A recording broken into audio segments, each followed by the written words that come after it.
Good morning, everyone. I'm going to start, even though it looks like there's still going to be some more people coming.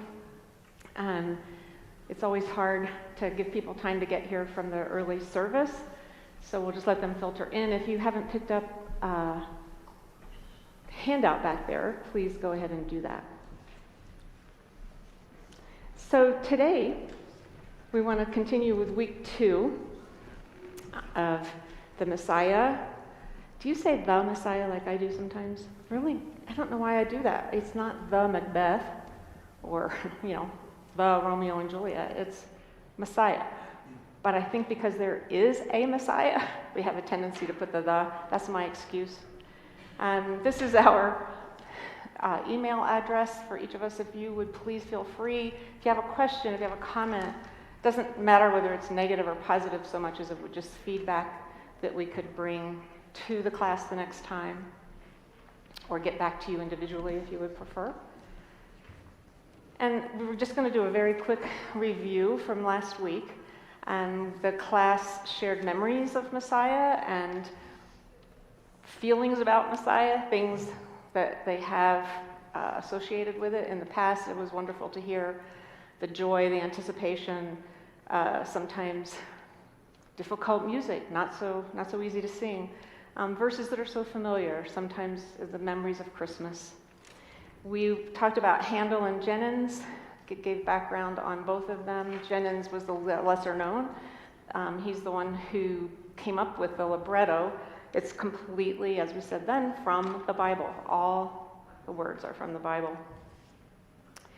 We talked about what prophets are, what they do, both foretelling the Word of God, proclaiming the Word of God, as well as predicting what's going to happen.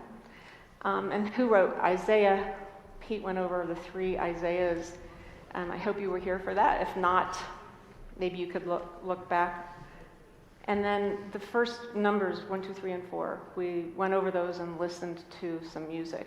We're going to follow a similar format today.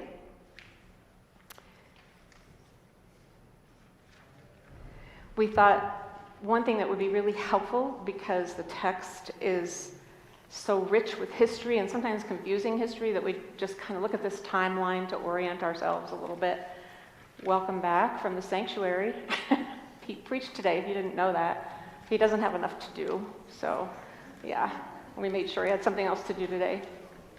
Let's just look at that for a minute. Follow the through line, if you would, with the United Kingdom being David and Solomon, and then moving to the right, the kingdom is divided into the north and south, the northern kingdom and the southern kingdom.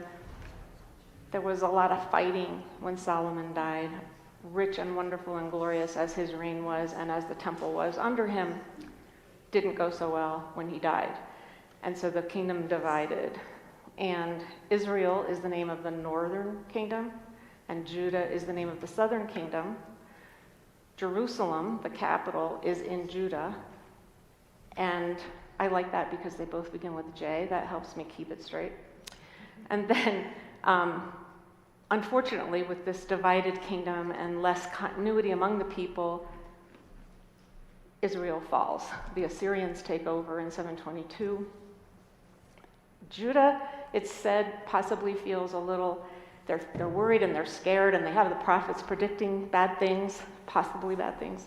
But they also are kind of a little cocky, because they think, well, we have Jerusalem. God's not going to let Jerusalem get captured by anybody, and the temple. Unfortunately, they were wrong. Judah falls too. And that goes to the Babylonian Empire. And then the Edict of Cyrus happens, and the Persians take over. We'll talk a little more about some of these things. And then comes the return to Jerusalem. And we heard last week, comfort my people, because Isaiah was saying, this horrible situation is coming to an end. You're getting to go back. And God is going to lower the mountains and the valleys, lower the mountains and the hills and raise the valleys, figuratively, so that you can get there easily. I don't know if that actually happened, but they got there. Not all at once, but they got there. So Pete, do you want to add some things about the timelines? I'm doing all the talking. You bet. It's a delight to work with you, Vivian. Thank you. Same here. So we thought that it might be interesting to look at the upper row there, and think about the importance of the temple.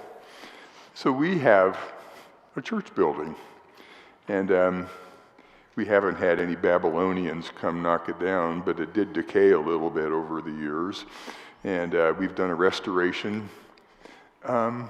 But the similarities stop there. In this wonderful Old Testament setting, the building was the place where God lived. And we're grateful to think that God is in this place too. We're so grateful to have what we have. But we have a different sense that God lives in lots of places. God lives in our hearts, and God lives in homes, and that great expansive continental divide. God is there in the stars in the sky. God is in all those places. For our ancestors, the building was held differently. And so when the building got knocked down, they were worshiping a homeless God. So a different understanding. So you see the first temple, the temple was destroyed, and then the second temple was built. And down in the very bottom row, there are places where you can see some Old Testament references to these prophets. So Isaiah before the fall of Israel, and then the person or the people whom we identify as second Isaiah coming into action as the captivity was nearing an end. And then you'll hear a little bit more about Haggai and Malachi. And I kind of waffled on the dates for Malachi there. I think Vivian had a better reference, but there's some uncertainty about just when Malachi was a prophet. And we'll get back to those. So we spoke of the divided kingdom. This map gives you an idea of the area that was covered and who was king of each. Unfortunately, my memorization technique to put the J with all the J's doesn't work here because it goes with the northern kingdom, Israel, not Judah. Maybe that's the way to remember it. So Jeroboam does the northern kingdom, is the king of the northern kingdom, and Rehoboam of the southern. If you'll notice, just below, you can't see it that well, but right below the dividing line, just a little bit below, is where Jerusalem is. I think it's interesting that it's not very far away from the northern kingdom. Did you want to add to that? I loved this map because it shows the Assyrian Empire. First in the darker green it's from the date 824, and then as it enlarges to 671, and then do you see the little place that says Judah? They're left in there. They get the northern kingdom, but not the southern kingdom. It stays for a while, and there it is, that one little spot in that whole world map, not whole world, whole area map.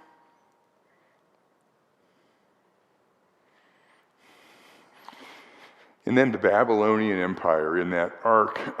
And you might notice that the Persian Gulf is in the lower right-hand corner, the Mediterranean up on the left there. You can see the Red Sea too. And but this crescent follows the Tigris and Euphrates rivers. The Babylonians knew that they wanted to have those. And then Jerusalem's a wee bit better marked here on this map. You can see it over there. So that was the Babylonians at the time of their height of power. And then here's the Persian Empire, and it's a different scale, but you can see the Persian Gulf and the Mediterranean Sea. And Babylon is in fine print there. There's in capital letters you see Babylonia, and then Babylon is the place where the captives went, were kidnapped. And a long way from Jerusalem, as the crow flies about 600 miles, and we think probably the freeways were in bad repair that year, and it's probably had to travel 800 or 900 miles. We thank our brother Wes Bram. Wes, would you raise your hand? Let us acknowledge you.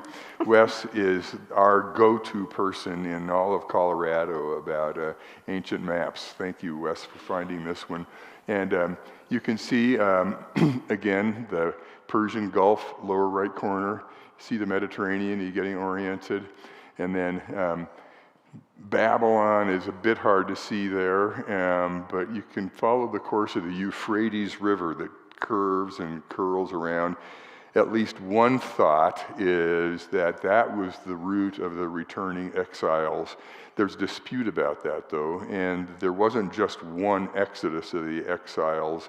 They came in waves over some decades, according to our sources. And thank you, Vivian. The atlas dates from 1717, and you might ask why we put it in. Well, first, because we highly honor Wes. Second is it's probably put together at about the time the Messiah was written, somewhere not too far from there, a couple decades earlier. And then this is a artistic representation of a French artist named Jacques Tissot, who thought that life would be better if he went to England. So he changed his name to James Tissot and went over there. And during Victorian Europe, lived about the time of Queen Victoria herself, painted this picture. So can you see the temple burning in the background there? And then take a look at the long parade just starting, just leaving home, just getting on the road to go where the Babylonians were going. And this picture is a little dark, but there are, in the lower left-hand corner, 3 of Nebuchadnezzar's thugs who were there making sure that they went on the road.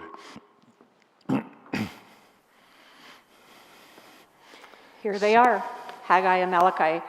These are the verses that we're looking at today that occur specifically in Messiah.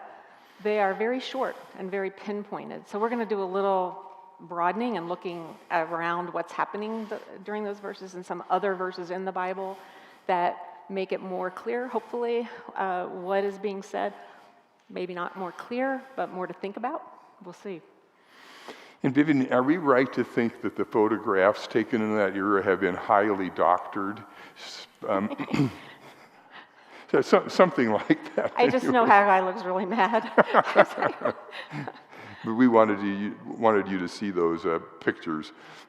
It's really fascinating to look at all the different renditions, of the prophets that we don't really know what they look like. And I love figuring out what some of the Latin is, seeing what back then somebody thought was really important about the message. I think we'll touch on a lot of that today. Vivian, something we forgot to talk about, but that is that we've used the phrase BCE. Are you all familiar with that? I see heads nodding.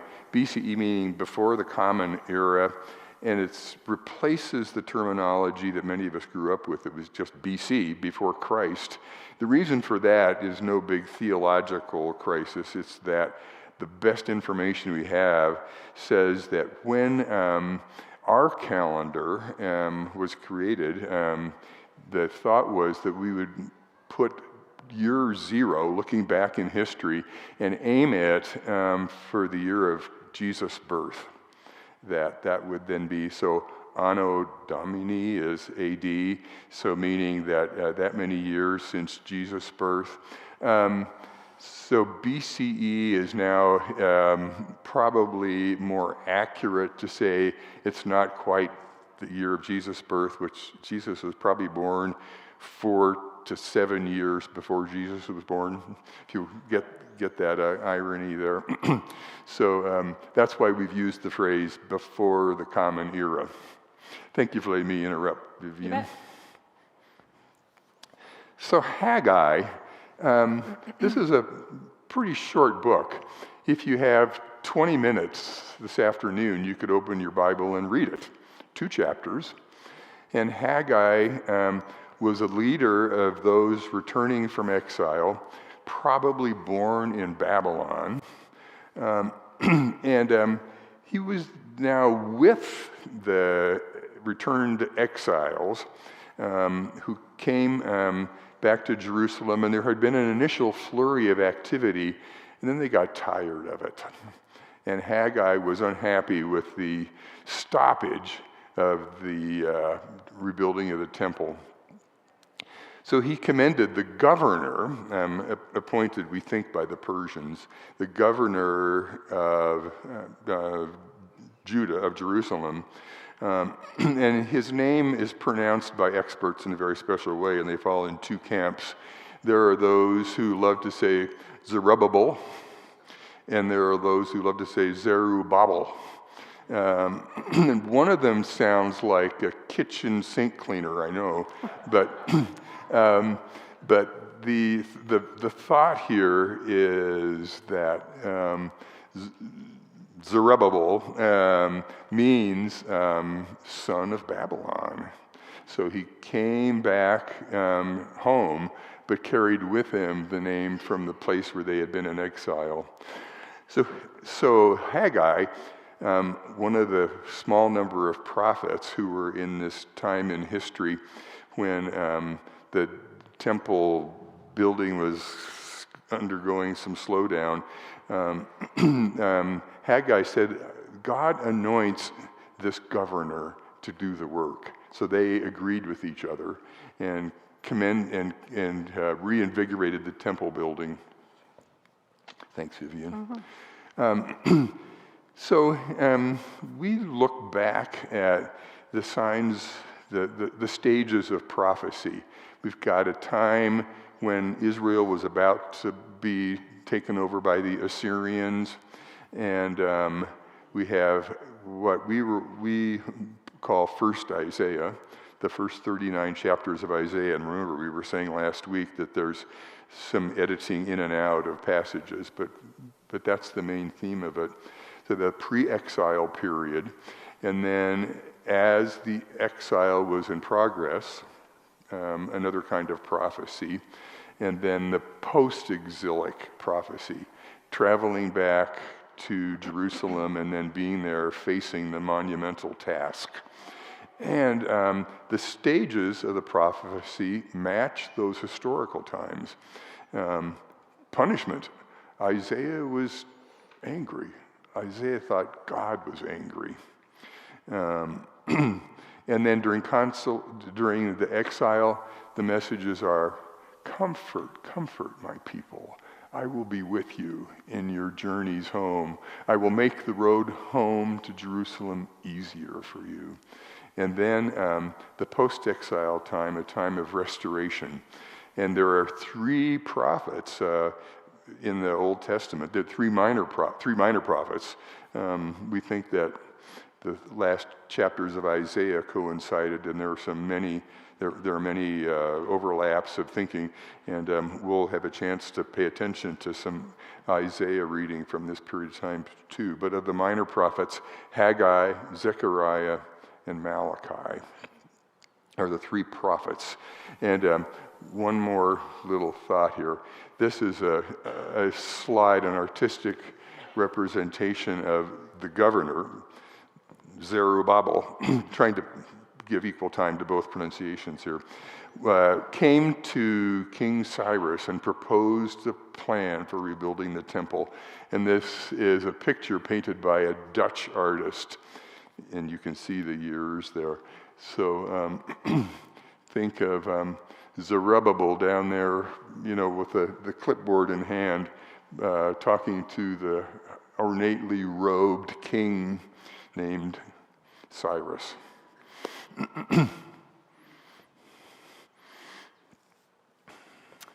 So Malachi is the last book of the minor prophets. By minor, we mean they are short books, not that their message is minor. And it's also the last book of the Old Testament, which plays, I think, greatly into why it was chosen to be part of the text. Very little is known about this author. The first verse says, "The word of the Lord to Israel by Malachi." And in Hebrew, Malachi means my messenger. So it's up in the air, was he just somebody else using Malachi because it means messenger? Or was his name really Malachi? We don't know.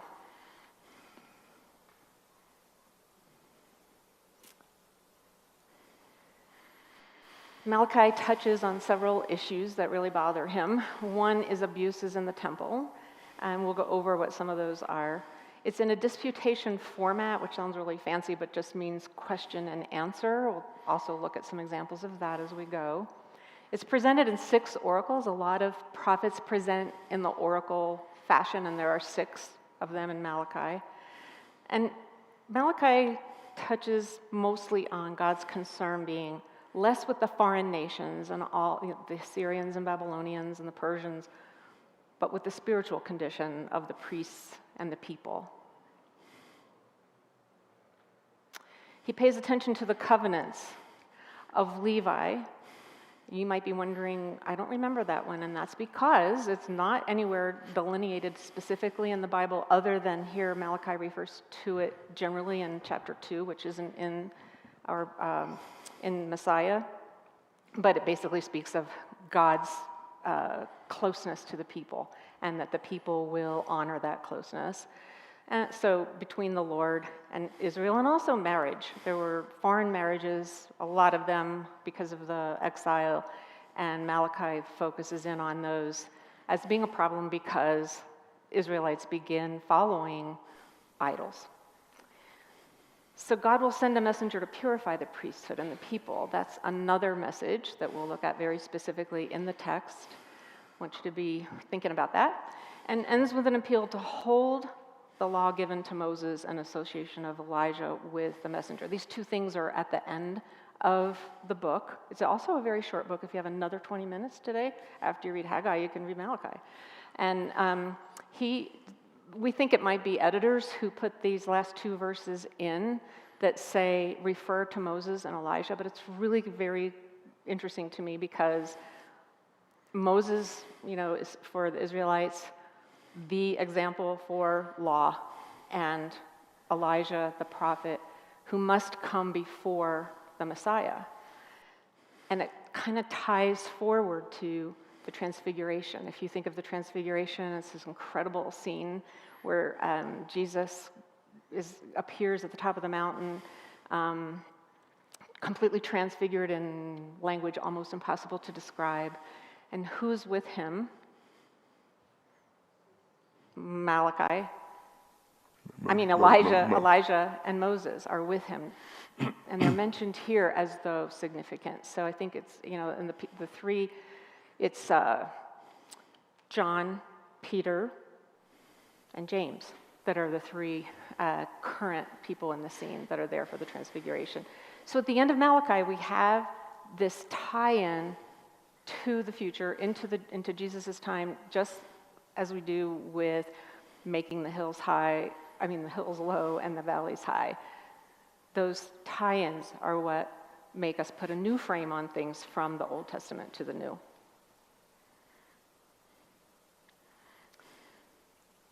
So I want to look at the actual texts, if we could do that. You have a handout. I hope everybody picked one up on the way in. The last page has the text that we're looking at from Messiah today.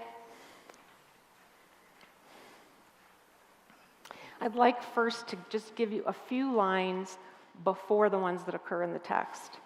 What's being said in the scripture before our passage today?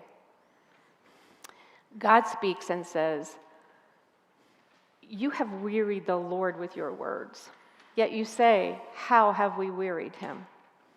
So God says, 'Let me tell you. By saying, all who do evil are good in the sight of the Lord, and he delights in them.'"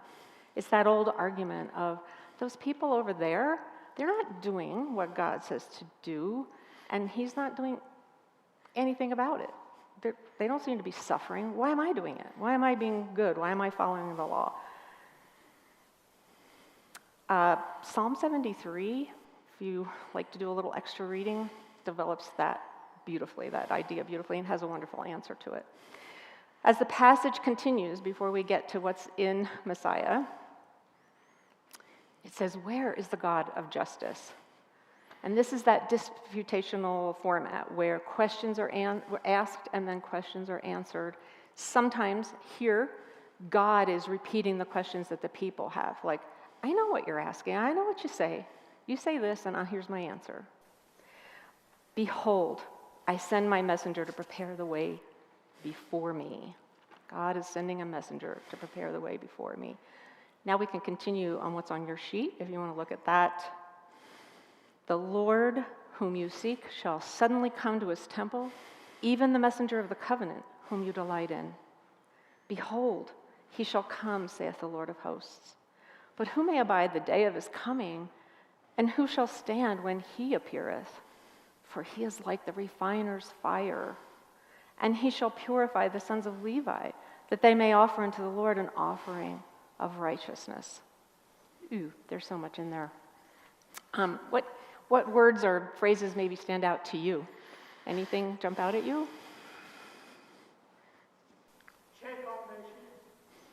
Sorry?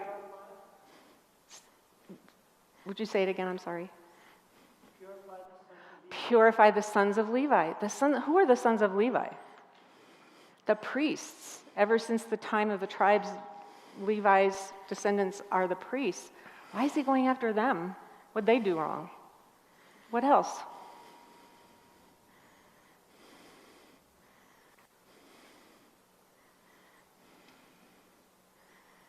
Nothing about the refiner's fire? How's that make you feel? I don't know about you, but when I'm thinking that this Messiah, this person who's coming, is going to refine me with fire, am I glad he's coming? I don't know. Let's look at that. What verses aren't in here is it refers to a crucible with silver and gold in it being heated to very, very high temperatures until the impurities are released. And again, like I don't really want to be burned like that. It's like if I try to put this in my own life, it's kind of scary. Let's hold that for a minute and go to why is he zeroing in on the priests here? What did they do to warrant it? Well, in the chapters before this, he talks about how the priests have been bringing impure sacrifices to the altar. Some of the animals are blind or defective, and it's very clear in Deuteronomy, etc., that they're supposed to be perfect. And they also have been keeping part of the tithe back for themselves as though they could fool God, as though God wouldn't know. And so these are some of the practices that Malachi is saying, no, that's not going to keep happening. You're going to be purified. I think it's interesting that we don't really know for sure how the purification happened if we put the frame on it of this time period that it's being written. So we need to carry it forward. What do you think of the offerings of righteousness? What does that make you think of? Anything in particular?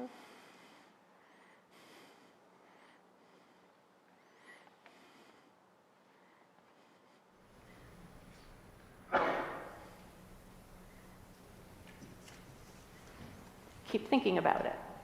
I wanted to read a passage from Isaiah today. You can follow along. We don't need to read it out loud together. It's the same format, the disputation format. We have the question and then the answer. And the people are saying, why do we fast but you don't see? Why humble ourselves but you don't notice?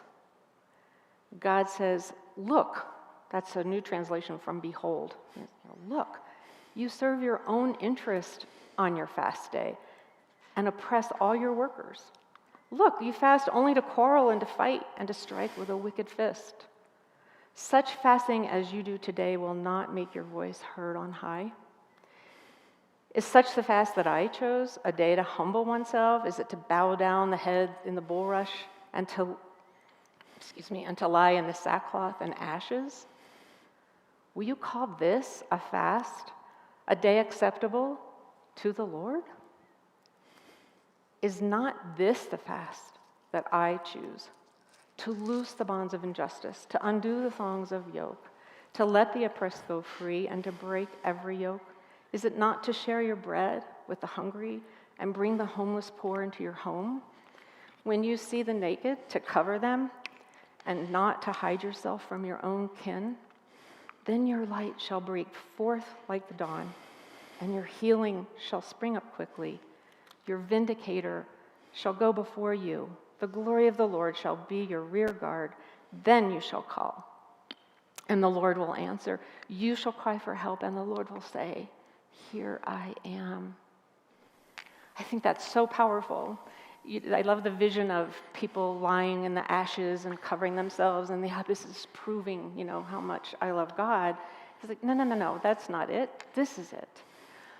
It does seem like doing things, do this, go do this, go do this. And it's the same thing that Malachi is complaining about. He's saying what you've been doing, what you've been bringing to the altar isn't right. What you haven't been bringing to the altar isn't right. But I want to look at what's underneath that. If our hearts are right with God, if the intent is good, then the action goes with it.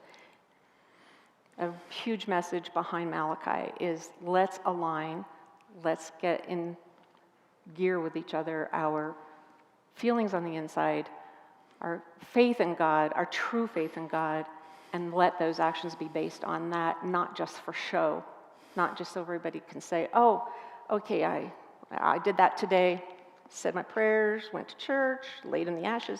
No. It has to be from the heart, from the inner part of us. Malachi is very concerned about that. Vivian, I wonder if I could add, your reading that made me think of that. Last Sunday, the ending hymn for us on Stewardship Sunday was that text from the call of Isaiah. And the answer is, here I am, Lord, right? So we sang that hymn, and that we'll read that text in worship in a few minutes here. And so Isaiah says to God, here I am, send me. And this text echoes those words, but it's reversed, isn't it? It's and what's God going to say to you at the end of all this? God's going to say, here I am. So if we look back at the words that are in Messiah, if we look back at that, I don't have them on here. You have them on your handout, and I don't have, let me find mine here. Yeah. So the Lord whom you seek shall suddenly come to this temple. There is so much written about who the messenger is here. Chapters and chapters and books and articles, and it gets too complicated to go through each of them. I think what we could possibly center on is what probably Jennings thought, because he's the one who chose these, and in his time period, it very much was seen as John the Baptist. So the messenger is coming. I think also it's important to point out that, as Pete noted with the building of the temple, why it was so important was to the people of that time, God lived in the temple. The essence of God, the person of God was there. And if we don't make a beautiful temple again, then that's not honoring to God. They also believed that when the Messiah came, and the Messiah would come to the temple, would be in the temple. So better get it built, right? Also, the refiner's fire. That just bothered me so much when I started working on this, and then I realized if you look at what it really means with the silver and the gold being refined, the silver and gold are already in the crucible. It's not that it's not there. It just needs refining. The fire sounds scary, what happens to people? We don't know what happened to the Levites. We don't know what happened to them to turn around, to repent, whatever it is that they needed to do to be right in God's sight. And I think that's a good thing. Only each of us is responsible for that, not somebody else. We just know it needs to happen. And so as we look, we talked last week about comfort, and I hoped maybe that through the week you would think about how God might be calling out for comfort for the world, for the people of God, for us individually. Or are we to be comforters? Maybe that's our call at the moment. It might be either way, or it might be both, which seems to me is usually the case. So the same with this, who can stand? It sounds so scary. Who can stand? Who can stand up to this incredible messenger that's coming? We can. Think of the passages in the Bible that call for a pure heart. Ask God, create in me a clean heart, says the psalmist. There are many passages like that. So again, creating that jibe to have the inside match the outside. So we wanted to play some music. Choir's meeting a little early today, and that's another reason we have our emails up, is because we can't always stay very late to take questions and answers. So we can do it that way as well. But we really wanted to play this for you. So this is the chorus. The end of those three numbers, this is the chorus, and he shall purify.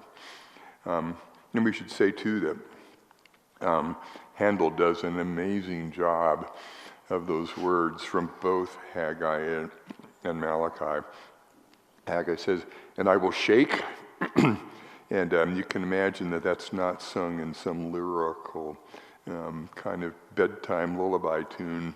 This is something that's really big and muscular. Anybody here ever sung in the Messiah, sung that aria from the Messiah? Got a nodder back there. Oh, somebody in the back row.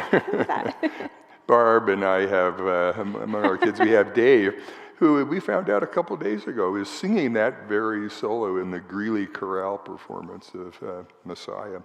And it goes, and I'm not going to make you sing it, Dave, even though you could do it so much better than I do. And I will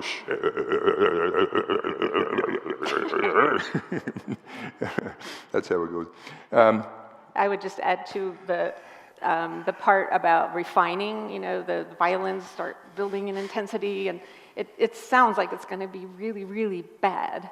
And so it goes along with that when you first read that. Fire in the crucible, refined. Wow, this is scary. The music matches that. So we would like to play this chorus. It's about 3 minutes and a bit longer, and we'll play it twice.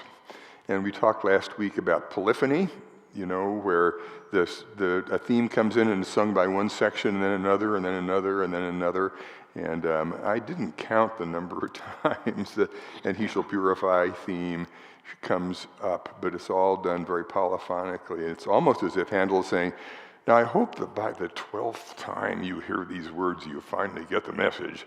We'll see about that. And then the question is, but why shall God purify? And the answer to that is, in music, is very homophonic. The whole choir sings everything, the same words at the same time. So different musical strategies to convey these two different parts of the message. And I think the thing that's almost humorous about this piece that we're going to play is when they're singing about, the scary hard stuff, there are these light trills, like they're almost laughing, and it doesn't go together to me, but then I'm not trained in music as much as you are, I don't know. That just seems almost humorous to me. I don't know if Handel had a sense of humor there, or it's all about the Baroque period, I don't know.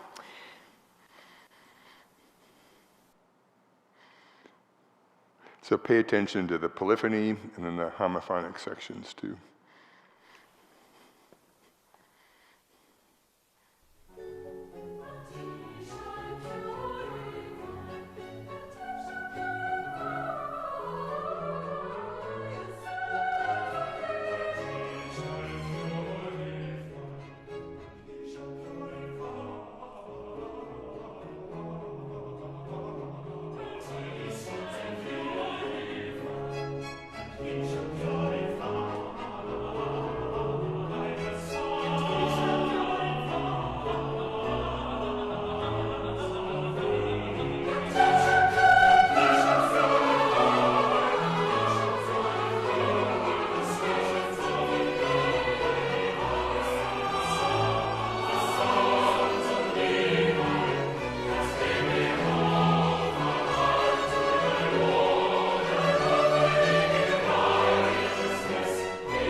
Did you get that? The different musical interpretations of the two parts of that Malachi text. Something so scary, said so beautifully. And why would God want to purify? It's because you need to be getting together an offering of righteousness. Some other week we'll talk about what an offering of righteousness is, or you can be thinking about it this week. Could we listen to that one more time?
Vivian, I'd love to hear what take-home messages you're getting from this morning too, but may I offer one?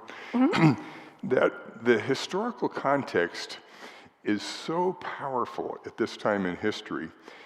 Those blasted Assyrians, those terrible Babylonians, what are we going to do about the evil out there? The way they have brutalized us. And the message of Haggai and Malachi and 3rd Isaiah and Zechariah for that period of time is to say, quit looking outside for your enemies. Take a look inside. See what you see in there. And by the way, they says that the sons of Levi, Vivian made this point so well, these are the temple workers. It would be like saying, hey, it's your elders. And I would add to that, it's the sons of Levi. I don't have to worry. I'm not them. Oh, well, yeah. If we put the frame on it of how do we look at it today, we definitely need to think about ourselves. Mentions them because they're the leaders, they're the exemplars, but we're in this too. We're the people of God. How in the world can we offer righteous sacrifices, whatever they might be? We'll talk some more about that. If our hearts aren't right with God. And the message underneath Malachi, the message underneath Isaiah that we read today, that's it. Yes, it's about doing these things. But when we're doing them, where's that coming from? Is it for a show? Is it to check off the list? Or is it from a sense of love of God? So thank you for all that. And Vivian, thanks for your wonderful wisdom. Should we peek into next week? Yeah. So we'll look at those numbers 8 through 12.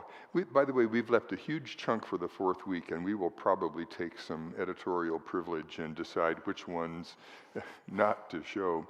But we'll end definitely with these words from Isaiah, from first Isaiah actually, for unto us a child is born. And so that will be our ending chorus for next week. It occurs to me that we have presented music from the Messiah, which is so beautiful and a sense kind of high energy and maybe even muscular. And that's not all that's in the Messiah. So we might just type in something that's a little more lyrical and comforting in its own special way in this context. So that's where we're headed for next week. And Vivian probably has to go warm up for choir, and I'm not singing in choir He today. needs to warm up for the sermon, so. I'm going to hang around for a couple minutes and entertain any other thoughts you have. Thanks for being here, everybody.